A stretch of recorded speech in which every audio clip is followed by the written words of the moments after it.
I am live. Hello, everybody. Good afternoon and welcome. You're all very welcome to Wednesday's live call inside the Facebook group Map Your Future ABA, the place where we go from A to B and then we decide to go for bigger and brighter A. Later on today, this call will also be in my YouTube channel, Map Your Future 25. So if you're watching on YouTube, do hit the subscribe button so you never miss any of the upcoming episodes.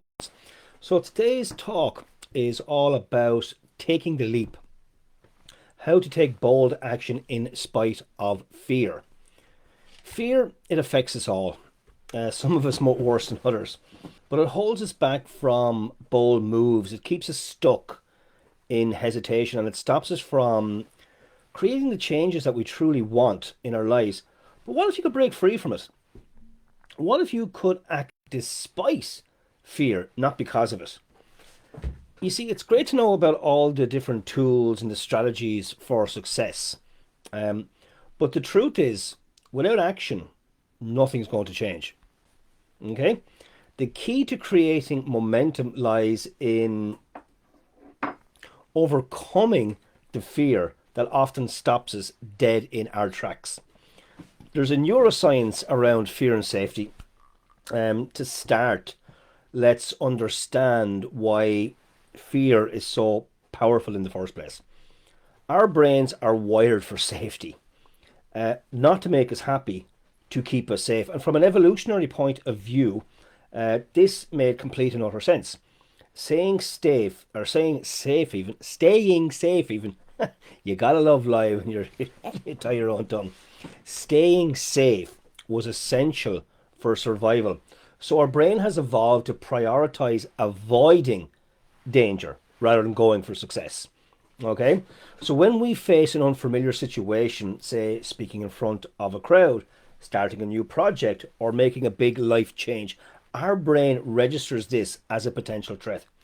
The triggers then cascade our responses in the brain, primarily in the amygdala, which is responsible for processing fear and your emotions. When fear kicks in, the brain goes into what is more commonly known as fight, flight, or freeze response. The flight, fight, or freeze. Now, that's our body's immediate reaction to perceived danger.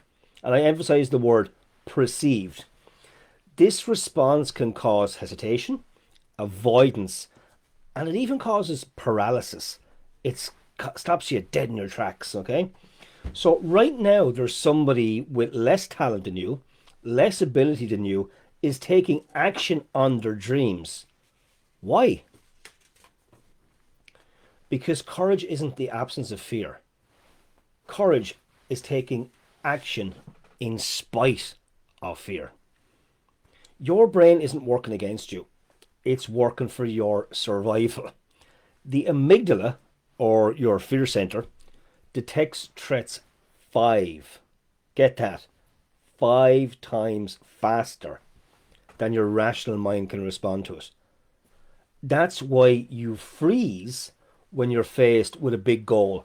That freezing is what my mentor Bob Proctor would have called the terror barrier. But today I'm going to show you how you can rewire your brain, break through it in 3 steps, backed by neuroscience and the wisdom from Susan Jeffers, Mel Robbins, W. Clement Stone, and Proctor himself. So let's get right into it. The research, sorry, one moment.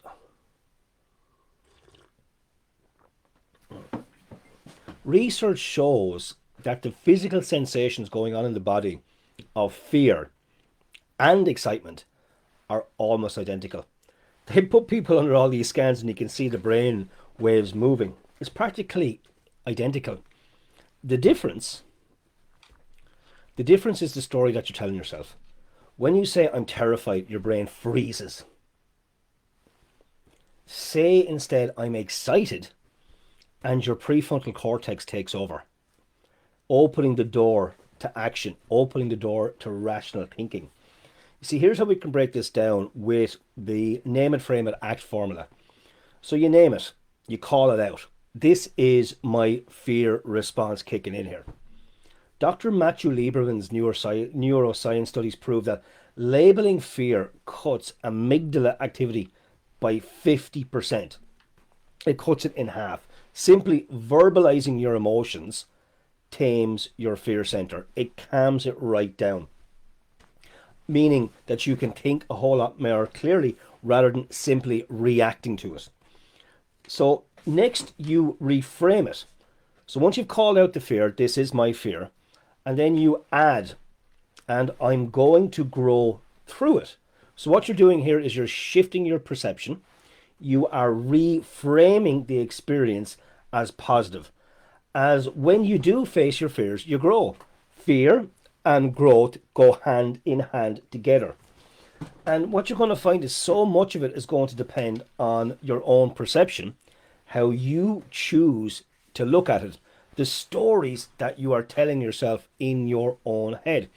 This is Susan Jeffers' higher self technique, shifting focus to what's on the other side of fear, which Bob would always say is your freedom.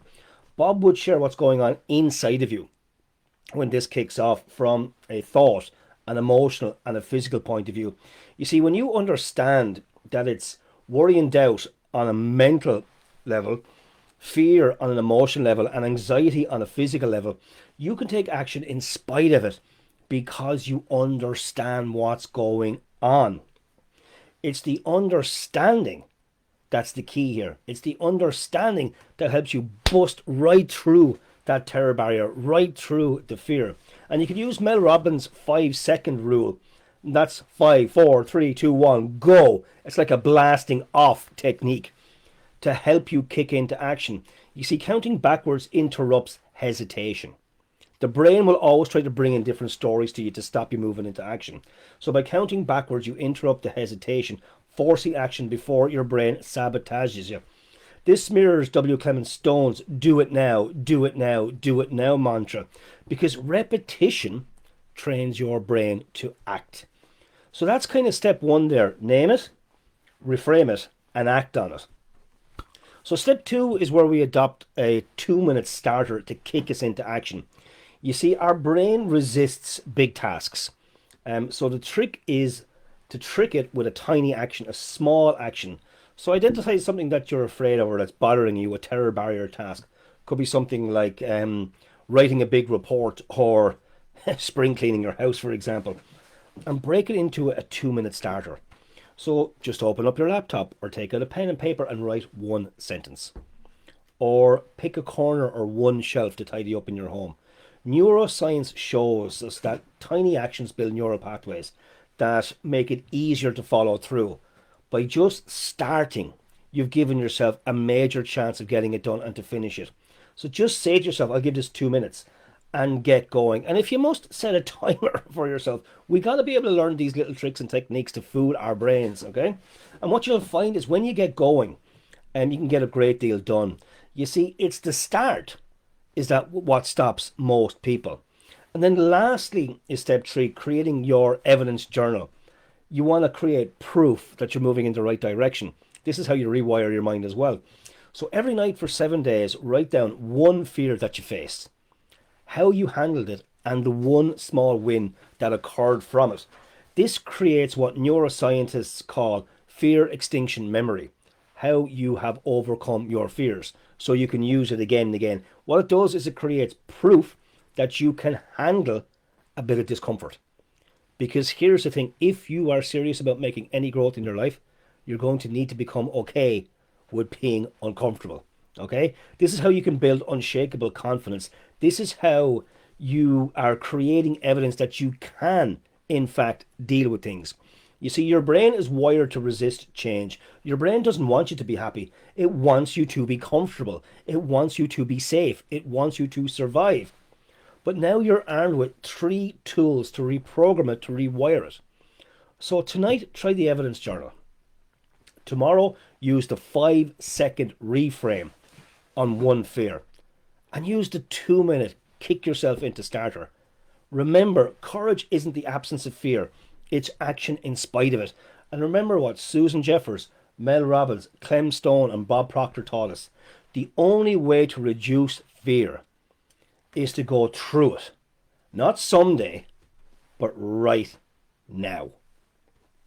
Because on the other side of that fear, of the terror barrier, is the life you're meant to live, the freedom that you seek, the goals you want to achieve. Your brain is waiting for your command. 5, 4, 3, 2, 1, go. Do it now, do it now, do it now. And let me wrap up with this. Fear doesn't disappear. You just become stronger. You learn that you can handle it, you can deal with it, and then you go ahead dealing and handling more and more things, and you start to do it quicker and quicker and quicker, because you take action before your brain talks you out of it and makes you feel bad. Okay, that's it for today, folks. If you've got any questions about today's information or any of the information or content that I share in Map Your Future, you can simply comment below that particular content, or you can send me a direct message via LinkedIn, Instagram, Facebook, anywhere we're connected, or you can send me an email to abeale@anthonybeale.ie. And if you know somebody that could really do with this material, invite them to have a look at it. Share it with them. The more people that see this kind of information, the better. And I'll see you all back here next week, where I'm going to talk about the anti-failure formula, how to build habits that separate you from the crowd. But for those of you that want more depth on this subject, make sure that you do register for the Reignite Your Power live event, where I will give a full session on understanding and breaking through the terror barrier, overcoming fears. That kicks off on Monday week, the 28th of April at 7 o'clock GMT, 2 p.m. Eastern, and space is limited. So make sure that you do grab your spot while they are available. And I'll pop a link into the comments below. Have a great week, everybody. God bless you all, and I'll see you all very, very soon. Bye for now.